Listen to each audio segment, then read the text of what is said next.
আমাদের বন্ধুবর কারাগারের সাথী মুফতি সাখাওয়াত হোসেন রাজি হাফিজাহুল্লাহ তাআলা, তাকে আপনারা আপনাদের এলাকায় দ্বীনের খিদমতের জন্য মাদ্রাসার তারাক্কি এবং উন্নতির জন্য জিম্মাদারি দিয়েছেন, দায়িত্ব দিয়েছেন। তিনিও প্রাণ ভরে আন্তরিকভাবে দায়িত্ব পালন করতেছেন। ওনার মাধ্যমে আপনাদের এলাকায় যেন দ্বীনের অনেক বড় ইলমে দ্বীনের অনেক বড় একটা বাগান সুশোভিত হয়, সেই দোয়া আমরা করি। আপনারা করেন তো ইনশাআল্লাহ?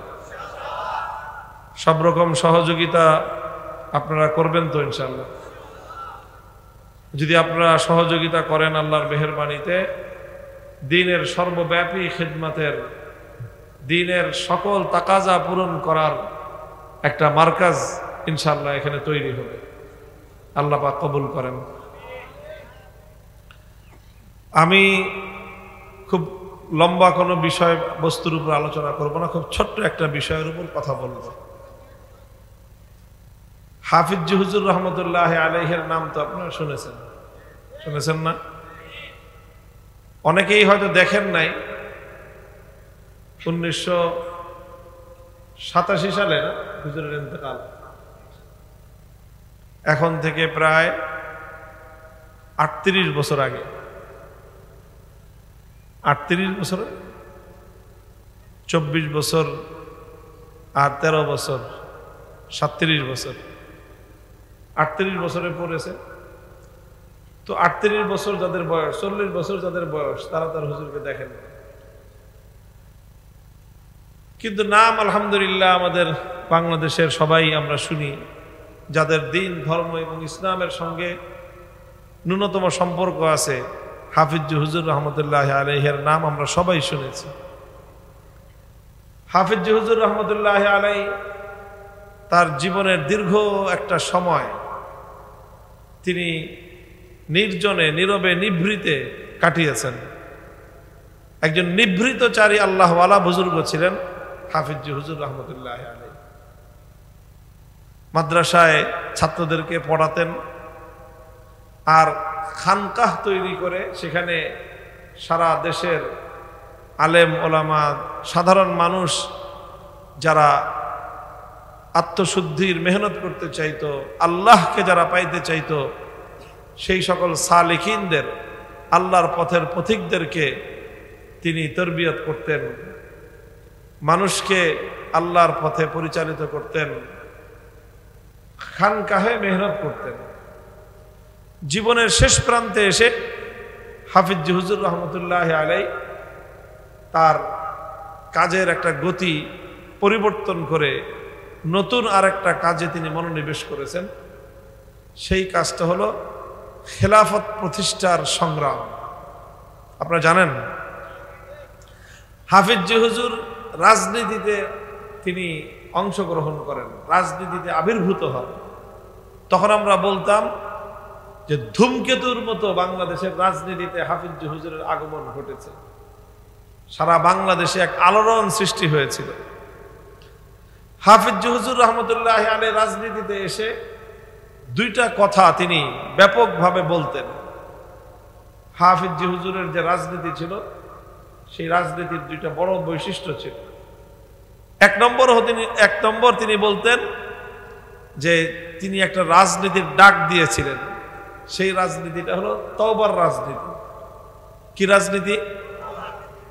তওবার রাজনীতি মানে কি? হাফিজ হুজুর বলেছিলেন যে তওবার রাজনীতির অর্থ হলো যে ইসলামী শরীয়তের মধ্যে একটা বিধান আছে যে মানুষ যেই অপরাধটা যেইভাবে করে সেই অপরাধের তওবা সেইভাবে করতে হয়। কোন মানুষ যদি একান্তে সংগোপনে একটা অপরাধ করে, একটা গুনাহ করে, যেই গুনাহের কথা আল্লাহ ছাড়া আর যে অপরাধী সে ছাড়া আর কেউ জানে না, তো সেই গুনাহের তওবা করতে হয় গোপনে, যে সে জানবে আর আল্লাহ জানবে, আর কেউ জানার দরকার নাই। তো গোপন গুনাহের তওবা গোপনে, আর যেই গুনাহটা শত শত মানুষের সামনে করা হয়, প্রকাশ্যে যেই অপরাধ করা হয়, সেই অপরাধের তওবাটাও প্রকাশ্যে করতে হয়। যেই অপরাধ প্রকাশ্যে সেই অপরাধের তওবা কি প্রকাশ্যে, যেই অপরাধ গোপনে সেই অপরাধের তওবা গোপনে। তো এই মূলনীতির আলোকে হাফিজ জি হুজুর বলতেন যে বাংলাদেশের মানুষ বিগত দিনে অনেক বড় একটা অপরাধ করেছে রাজনৈতিকভাবে। কি অপরাধ করেছে? যে এদেশের মানুষকে আল্লাহ পাক রব্বুল আলামিন সুযোগ দিয়েছিলেন যে মুসলমানদের জন্য আলাদা একটা ভূখণ্ড আল্লাহ তৈরি করে দিয়েছিলেন, যেই ভূখণ্ডটা ভাগাভাগির সময় মুসলমানদের ভাগে পড়েছে। 47 সালে যখন দেশ ভাগ হয়, তো এই ভাগটা কাদের অংশে পড়ছে? মুসলমানদের অংশে।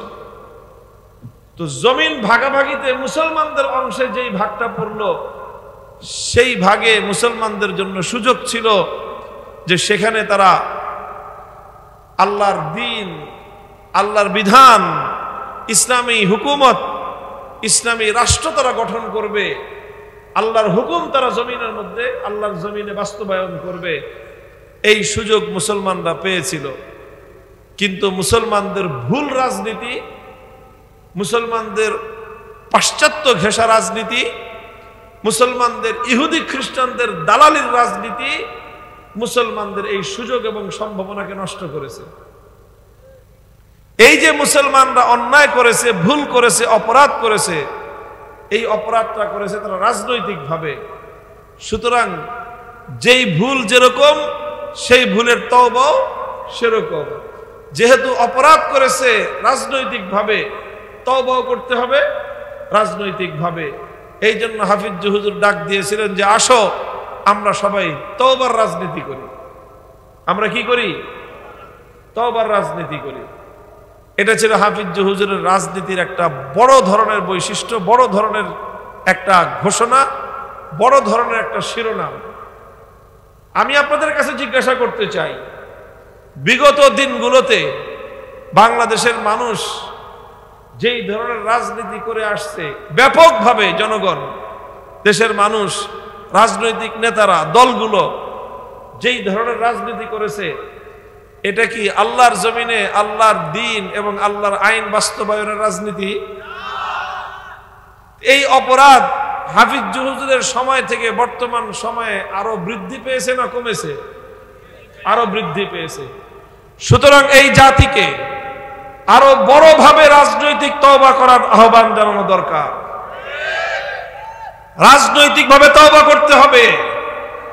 এই রাজনৈতিকভাবে যদি তওবা না করে এই জাতি, তাহলে এই জাতি অভিশাপ থেকে মুক্ত হতে পারবে না। আল্লাহ পাক রব্বুল আলামিন সুযোগ দিয়েছিলেন, সম্ভাবনা দিয়েছিলেন, কিন্তু রাজনৈতিক নেতৃবৃন্দের ভুলের কারণে, তাদের ক্ষমতার লোভের লালসার কারণে, তাদের ভুল নীতির কারণে, রাজনৈতিক নেতারা মুসলিম জাতিকে ভুল পথে পরিচালিত করবার কারণে এদেশে মুসলমানদের সম্ভাবনা থাকা সত্ত্বেও আল্লাহর দ্বীন জিন্দা হয় নাই।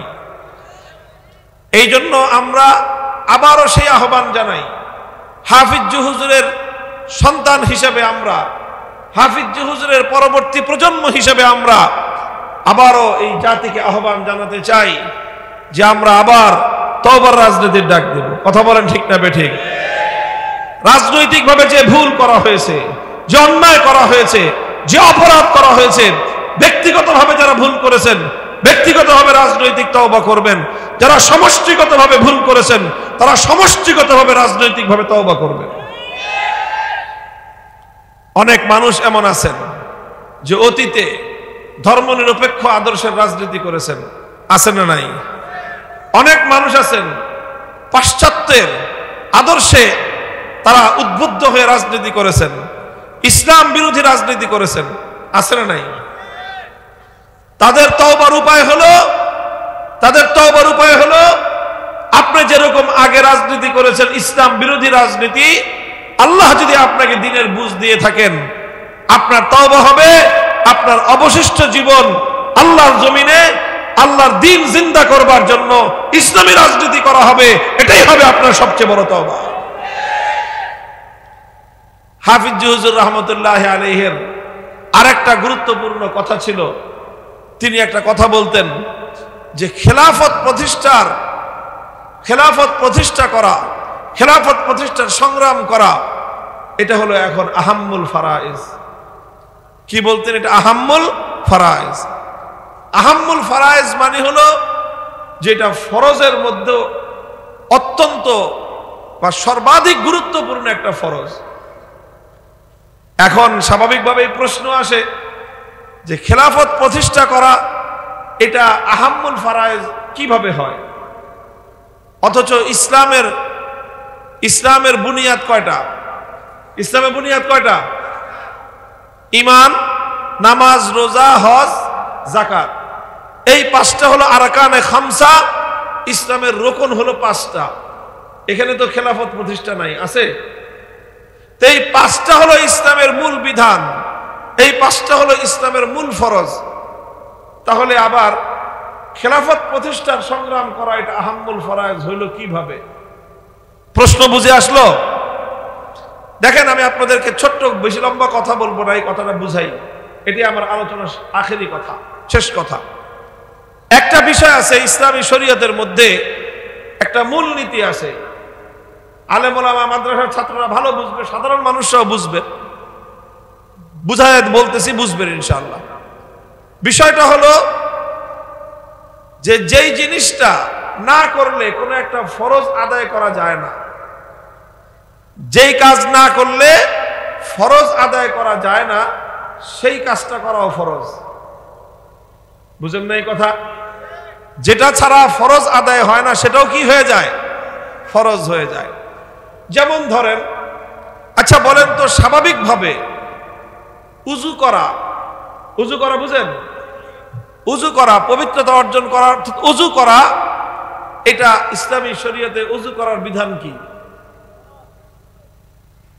কে বললেন ফরজ? আপনারা বলেন তো, উযু করার বিধান কি বলতে পারেন? একজনে বলছে সুন্নাত, আরেকজন বলছে ফরজ। আচ্ছা, উযু করা ফরজ, এই মত কাদের? বা এরকম মনে করেন কারা? হাত উঠান দেন, পারবেন হাত উঠাইতে?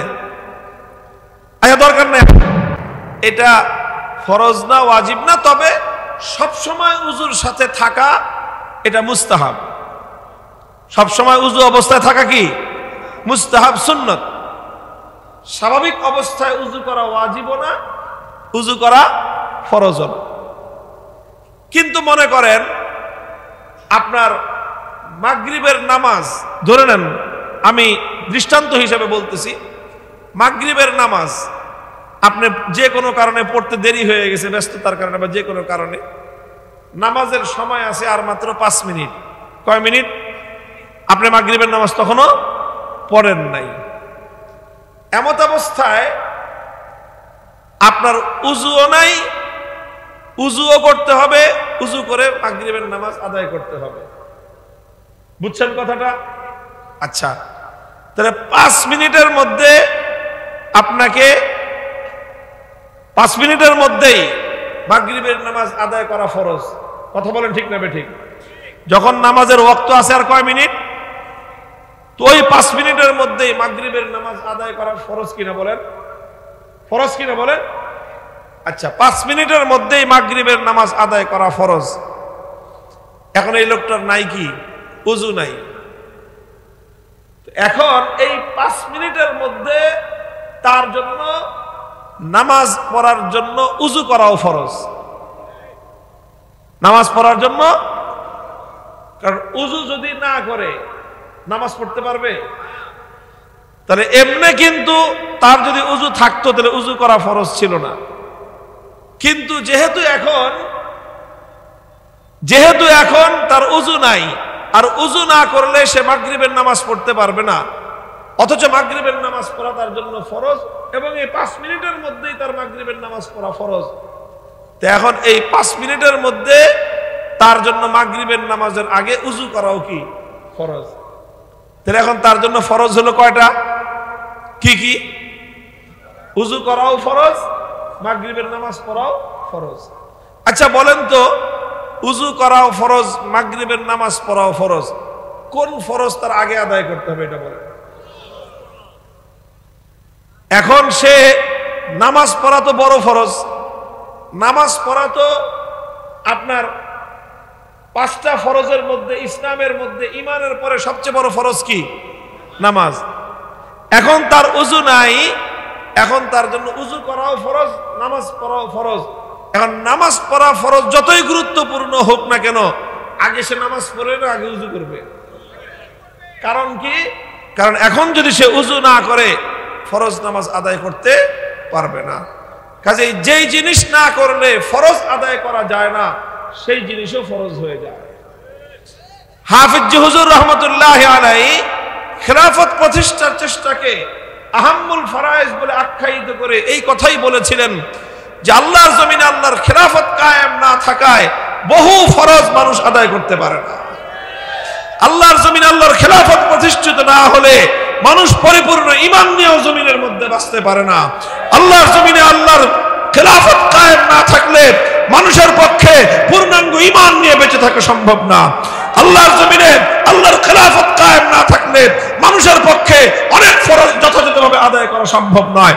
খেলাফত প্রতিষ্ঠিত না হলে যথাযথভাবে পূর্ণাঙ্গভাবে হক আদায় করে নামাজ আদায় করাও ফরজ না, পূর্ণাঙ্গভাবে হক আদায় করে যাকাত দেওয়াও সম্ভব না।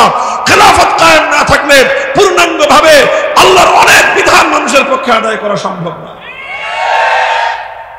অনেক বিধান যেহেতু আদায় করা সম্ভব না খেলাফত না থাকলে, অনেক ফরজ বিধান নির্ভর করে খেলাফত কায়েমের উপর। এই জন্য যেই বিধানের উপর ফরজ বিধান নির্ভরশীল সেই বিধান বাস্তবায়ন করাও ফরজ। আর অনেকগুলো ফরজ যেই একটা বিধানের উপর নির্ভরশীল, সেই একটা বিধান অনেকগুলো ফরজের সমান ফরজ। এই জন্যই তিনি বলেছিলেন খেলাফত প্রতিষ্ঠার সংগ্রাম করা আহাম্মুল ফারায়েজ।